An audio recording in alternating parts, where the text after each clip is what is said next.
ധനകാര്യമന്ത്രി പോലും തുറന്നു സമ്മതിച്ച തരത്തിൽ കടുത്ത സാമ്പത്തിക അടിയന്തരാവസ്ഥയിലേക്ക് കേരളം കൂപ്പുകുത്തി വീഴുന്ന ലക്ഷണങ്ങളാണ് ഇപ്പോൾ കണ്ടുകൊണ്ടിരിക്കുന്നത്.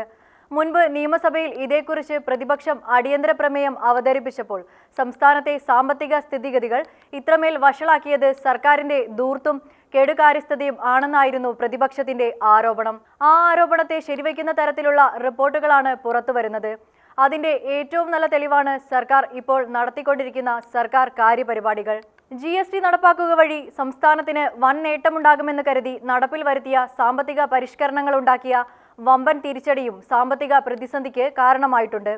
14ാം ധനകാര്യ കമ്മീഷൻ അനുവദിച്ചതിനേക്കാൾ കൂടുതൽ ഗ്രാന്റാണ് 15ാം ധനകാര്യ കമ്മീഷൻ സംസ്ഥാനത്തിന് നൽകിയിട്ടുള്ളത്. 2026 നടപ്പു വർഷം വരെ ചെലവഴിക്കാൻ കമ്മീഷൻ അനുവദിച്ചത് 37,814 കോടിയിൽ ഇപ്പോൾ തന്നെ 34,648 കോടിയും എടുത്ത് ചെലവഴിച്ചിരിക്കുകയാണ്. അതിൽ ഇനിയും ശേഷിക്കുന്നത് കേവലം 3,166 കോടി രൂപ മാത്രമാണ്. 1956 മുതൽ 2016 വരെ 1,60,000 കോടി രൂപ മാത്രമായിരുന്നു പൊതുകടത്തിലേക്ക് കഴിഞ്ഞ 7.5 വർഷം കൊണ്ട് 2,40,000 കോടി രൂപ കൂടി കൂട്ടിയെടുത്തു.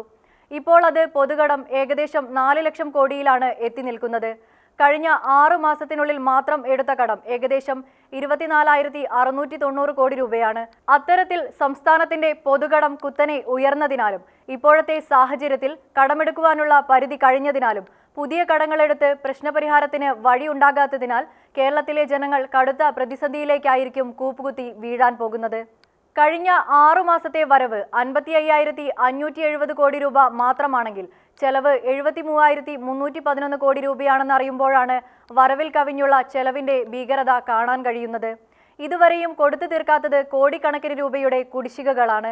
ത്രിതല പഞ്ചായത്തുകൾക്ക് കൊടുക്കാനുള്ളത് 3,000 കോടി രൂപയാണെങ്കിൽ 64 ലക്ഷം ക്ഷേമ പെൻഷൻകാർക്ക് 4 മാസത്തെ കുടിശ്ശികയും സപ്ലൈകോയ്ക്ക് 1,524 കോടി രൂപയുമാണ് കൊടുത്തു തീർക്കാനുള്ളത്. ലൈഫ് ഭവന പദ്ധതിക്ക് കൊടുക്കാനുള്ളത് 717 കോടി രൂപയും കാരുണ്യ ചികിത്സാ പദ്ധതിയുടെ ഭാഗമായി സ്വകാര്യ ആശുപത്രികൾക്ക് കൊടുക്കാനുള്ളത് 300 കോടിയുമാണ്. വൈദ്യുതി ബോർഡിന് സബ്സിഡി ഇനത്തിൽ കൊടുക്കാനുള്ളത് 403 കോടി രൂപയാണെങ്കിൽ സ്കൂൾ ഉച്ചഭക്ഷണ പദ്ധതിക്കായി അധ്യാപകർക്ക് കൊടുത്തു തീർക്കാനുള്ളത് 200 കോടി രൂപയാണ്. നെൽകർഷകരുടെയും റബ്ബർ കർഷകരുടെയും ഉൽപ്പന്നത്തിന്റെയും KSRTCയിൽ ജോലി ചെയ്യുന്നവരുടെ പെൻഷനും ക്ഷാമബത്ത കുടിശ്ശികയും ഇപ്പോൾ ജോലി ചെയ്യുന്നവരുടെ ശമ്പളവും അടക്കം കൊടുത്തു തീർക്കാൻ കോടികൾ വേണം. മറ്റു വകുപ്പുകളിലും അനിശ്ചിതത്വം നിലനിൽക്കുകയാണ്. ശമ്പളവും പെൻഷനും എപ്പോൾ വേണമെങ്കിലും നിൽക്കാം. ട്രഷറി എപ്പോൾ വേണമെങ്കിലും അടച്ചുപൂട്ടാം. ചരിത്രത്തിൽ ഇന്നുവരെയുണ്ടാകാത്ത വിധത്തിൽ എങ്ങനെ പരിഹരിക്കുമെന്ന് പറയാനാകാത്ത അതിഭീകരമായ അവസ്ഥയിൽ കേരളം എത്തിയിരിക്കുന്നു. ആ അവസ്ഥയിലൂടെ കേരളം കടന്നു പോകുമ്പോഴാണ് നവകേരള സദസ്സ് എന്ന പേരിൽ കോടികൾ പൊടിച്ച് മുഖ്യമന്ത്രിയും മന്ത്രിമാരും നാട് കാണാൻ ഇറങ്ങുന്നത്.